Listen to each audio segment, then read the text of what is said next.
Hello everyone, it's Katie, your CSA coach with Shared Legacy Farms. Today we are doing a spinach tutorial, and I'm really excited about the spinach because it is October right now and we haven't had spinach since early on in the spring, so I'm really excited that we got spinach this week. I'm just going to take a second to sign in on my phone. This video is live in our CSA group, and so anyone is able to hop on and want to be able to see if they have questions. Alright, so today we're talking everything spinach. We have a great spinach ebook, and I will put that in the comments of this video. We're going to make a few different spinach dishes today. The first one we're going to make is a frittata, and I'm actually just going to quick get that started because I'm hoping that it'll be done by the time this video is over. Actually we'll talk about spinach first. So when you are buying spinach, if you're buying it locally, depending on where you live, it is known as a cooler weather crop. So it's not usually harvested in the hotter months. So here in Ohio, we see it in the spring and in the fall, and usually throughout the winter. And actually the colder weather in the winter brings out some of the sweetness in the spinach, so that actually will probably be the best time to get it. When you buy it, you want to make sure you're looking for bright green leaves. Yellow leaves or wilted leaves aren't going to be so good. It stores fairly easily when you get it home. You would want to just store it in a green bag, or if it came in a plastic bag, you could just keep it in that plastic bag, store it in your crisper drawer, and it'll be good for at least a week, if not longer. So you just want to kind of keep an eye on it. If it's starting to wilt, you probably want to use it up. When you go to use it, you just want to rinse it off really well. It tends to be a little bit dirty, and throw it in your salad spinner to spin it dry, or lay it on a towel to dry it before you use it. It can be in cooked or raw. My all-time favorite way to eat spinach is with eggs. So that is what we are going to kind of quick talk about today. We're making a quick frittata. I like to cook greens, not that I don't enjoy a good salad, but I feel like we can eat a lot of them when they're cooked and get that volume in, and not a lot of people like to sit there and chew a bunch of spinach. So we've got some baby spinach today. When you're using spinach, if you do have really long stems, you by all means can cut them off and add them to your veggie scrap bag. They're also edible, so if they don't bother you and you don't mind keeping them in your dish, you can absolutely just leave them. So I've got my oven preheated to 375, and in this cast iron pan I've got some local sausage cooking with some onions. So I just brown that up with some onions. You could also add some potatoes to a frittata, some other cooked greens. So this is a really basic, easy exit strategy that you can use. Whatever vegetables or meat that you're going to cook, you want to cook it first in the cast iron pan. And I am going to add some spinach, and I'm not going to cut it up or anything fancy. I'm just going to throw it in this pan. I'm going to kind of tear it up. I tend to put kale, or use kale this way, broccoli greens, cauliflower greens, any of those greens that we tend to get in our box throughout the season. This is one of my go-to things because it also stores well, and I can keep it and warm up pieces of it all week long for a fast, easy, healthy breakfast. So one thing I try to work on with people as a dietitian is trying to get a vegetable in every meal. If we're supposed to get 5 to 10 servings of veggies in, we're going to have to find a way to get some in at breakfast. So I think kind of prepping some breakfast ahead of time is an easy way to do that. So I'm just going to let these greens cook down a little bit. Just a few other things about spinach. You do always want to try to get organic spinach. Organic is actually number 2 on the Dirty Dozen list, which is like the 12 dirtiest vegetables or produce items when grown conventionally. So spinach is number 2, just after strawberries. So spinach can be pretty pesticide-ridden when grown conventionally. So you do want to splurge and try to get the organic when you can, or if you're shopping locally, you can always ask your farmers what kind of chemicals or pesticides they might use on their crops. So this spinach is pretty cooked down. It is bright green. I don't know if you can kind of see that. So I've got my local sausage, the spinach, eggs in there, and I have probably 8 to 10 eggs whisked up in this bowl. And I am just going to pour them over. I'm actually going to turn this off. I'm going to kind of spread that out evenly.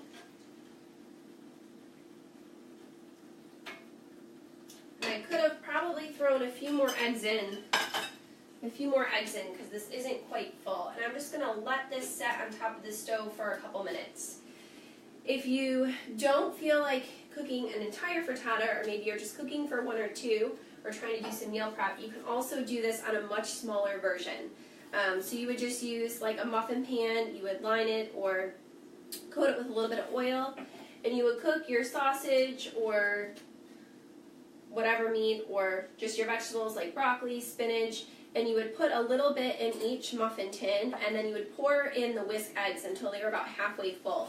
And you could actually just bake those and make little egg muffins. Those freeze really well. So if you have a bunch of spinach or some greens and you want to cook some breakfast ahead of time, I would highly recommend making egg muffins. Those are pretty easy to freeze and then just thaw out and put in your toaster oven or even in your oven to warm up for fast breakfast. So I'm just going to put this in my oven.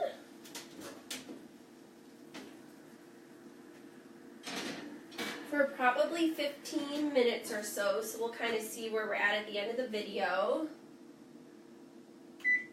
or until it is cooked through. Alright, so spinach salads, we've got some really great recipes in our ebook in the comments below for spinach salad. The other great thing you can do with greens is make a fun smoothie. So we've got an easy smoothie tutorial that I'll also post below, but that's one of my favorite ways to enjoy raw spinach. I think it's also a really great way to get your kids involved. If you have children, especially toddlers, they can make like a Hulk smoothie or like a monster smoothie because it's going to turn out green. So I will cram this spinach down into my smoothie to get as much as possible. And if you're new to smoothies and scared to add greens to smoothies, spinach is the one to start with because spinach is pretty much tasteless in a smoothie. It does make it bright green, but other than that, you can't really taste it. I'm going to add some almond butter for a little bit of protein and good fat. The problem with most smoothies is that they don't keep you full very long because we've got to have some protein and some fat. I'm also going to add some ginger for a little bit of spice in there, and half a banana. And then you could add whatever milk you wanted to. You could also add ice. I'm not going to add ice today, but if you wanted it icy, you definitely could.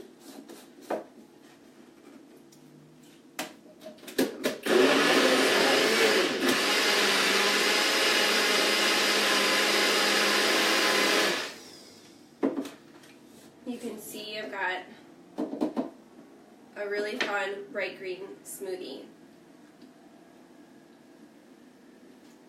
And it tastes like bananas and almonds. Cannot taste the spinach at all. It's actually really good. So try that. Try mixing it in a smoothie. You can pack a ton of spinach in one little cup. The other way to cook spinach is to steam it or boil it or saute it. So that's more if you want like some cooked greens that maybe you're going to have as like a side dish. There's a few different things that you can do. You can do what's called shock it, which would be bringing some salt water to a boil. You would throw your spinach in and just let it cook for a quick 30 seconds or a minute until it really starts to turn bright green. You take it off, maybe put it on a towel so it can dry a little bit, and then you can top it with whatever seasonings or toppings you're going to use. I personally like to saute it in a little bit of oil. Cooking greens in oil actually helps you to absorb some of the nutrients. So some of the carotenoids and antioxidants in spinach are a little bit more bioavailable when we mix them with some sort of fat. So olive oil is what I'm using today, but you could use whatever cooking oil you tend to use. I also, like I said, like cooking greens because we can get a lot condensed down into a small amount in just a few bites. So you can boil spinach. You can also steam it by bringing some water to a boil and putting it on a basket on top. If you wanted to freeze spinach, and we have an entire tutorial on just freezing spinach, it does need to be blanched. So I will make sure that I post that video below, but you would just blanch it in some boiling salt water for 30 seconds, put it in an ice bath, and then you can easily freeze it in little bags or in cubes. So when I freeze spinach, I tend to buy a lot of it at one time and then preserve it in the freezer. When I freeze spinach, I actually puree it in my food processor before I freeze it, and I freeze it into cubes. So I just want to show you those. And I know we've talked a lot about this in some of our videos before, but this is kind of my exit strategy for greens. So I freeze them into cubes like this. I have like a little silicone tray, and then I throw these into spaghetti sauce, chilies, lasagna, and that's a great way for me to get pounds of spinach in all winter long when I don't necessarily have access to a ton of fresh local spinach.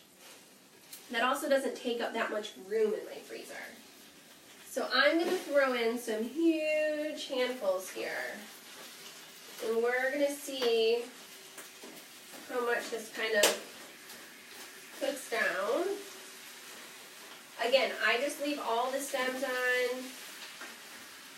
Definitely edible. There's a fly in here that's driving me crazy.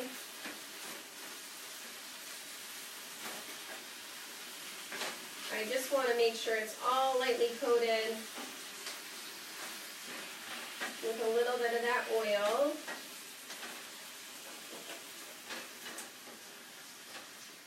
And we're going to let that cook down a little bit.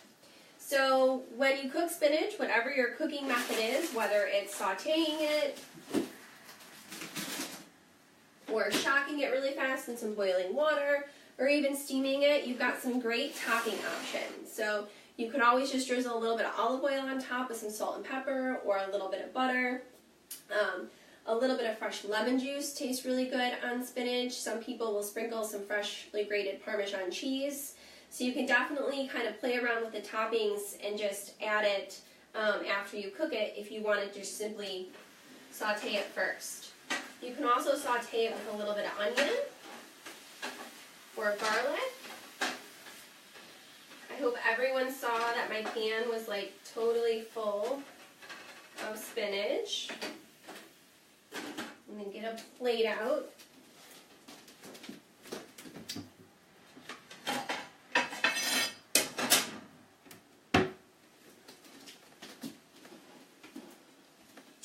Other easy ways to include spinach is just to add a little bit into whatever you're already cooking. So if you're making lasagna, throwing some spinach in. If you're making soup, throwing some spinach in. It's also really great in casseroles or on pizza.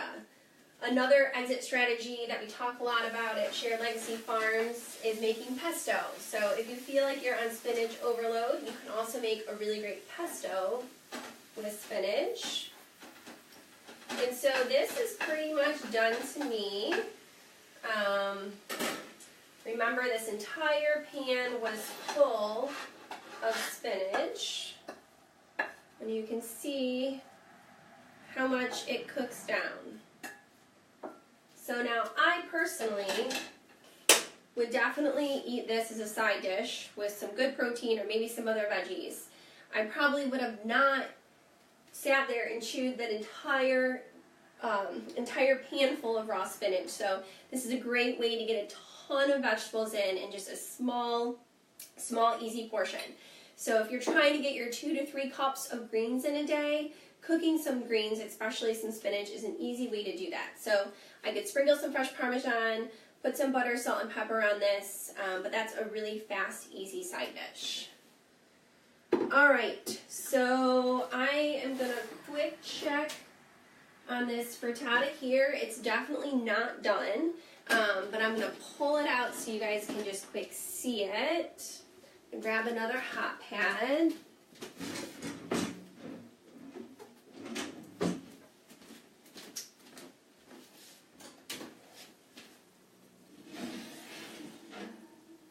Right here. So looking good. I've got a ton of spinach in there, some local sausage, some onions. And I'm going to keep that in the fridge and just warm up a piece to eat as a great, healthy, easy breakfast all week long. Again, you could also try putting little frittatas in a muffin pan and then freezing those for a fast, easy breakfast to make sure you get your greens in.